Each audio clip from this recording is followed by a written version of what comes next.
খড়কুটার এক বাসা বাঁধলাম বাবুই পাখির মতো, এই হৃদয়ের ভালোবাসা দিলাম আছে যত।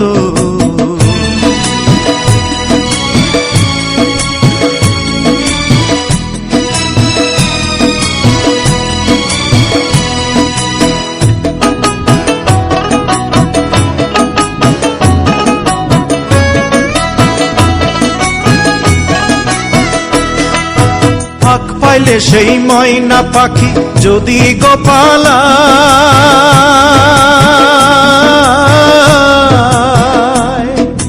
ফাঁক পাইলে সেই ময়না পাখি যদি গোপালায়, সকাল বিকাল তাই পাখিরে পুষি দুধ কলায়। পাখির শনে আমার শনে ভাব হয়েছে মনে মনে,